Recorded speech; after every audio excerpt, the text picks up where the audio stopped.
পোকা ও মানুষ, এক অপার্থিব সংযোগ। ঝড়ো হাওয়ার মাঝে একাকী একটি ঘরে মানুষটি চুপচাপ বসে আছে।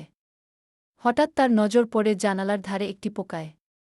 ক্ষুদ্র এই প্রাণীটি অগণিত প্রতিকূলতার মধ্যেও এগিয়ে যাওয়ার চেষ্টা চালিয়ে যাচ্ছে, মনে করিয়ে দেয় তার নিজের ভেতরের দুঃখ আর হাহাকারের গল্প। পোকাটি যেন প্রতিচ্ছবি হয়ে উঠেছে তার মানবিক অস্তিত্বের।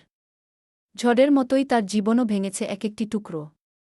কিন্তু পোকাটির প্রতিটি পদক্ষেপ তার মনে জাগিয়ে তোলে একটি প্রশ্ন: এগিয়ে যাওয়ার শক্তি কি আসলেই ছোট বা বড় কোনো জীবনের মধ্যে ভিন্ন হয়? তুমুল অন্ধকার এবং বজ্রপাতের সুরের মাঝে মানুষটি অনুভব করে, পোকাটির ক্লম্ল যাত্রায় লুকিয়ে আছে একটাই বার্তা: আমাদের অস্তিত্বের জন্য যুদ্ধ করে যেতে হবে। শূন্যতার মধ্যেও আশা আর প্রকাশের শক্তি এমনই ক্ষমতাশালী। তোমার জীবনের প্রতিকূল ঝড়ের মাঝেও কখনো থেমে যেও না।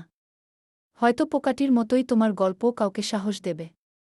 ভিডিওটি শেয়ার করুন এবং মনে রাখুন, জীবনের প্রতিটি লড়াইয়ে আমরা একে অপরকে শক্তি দিতে পারি।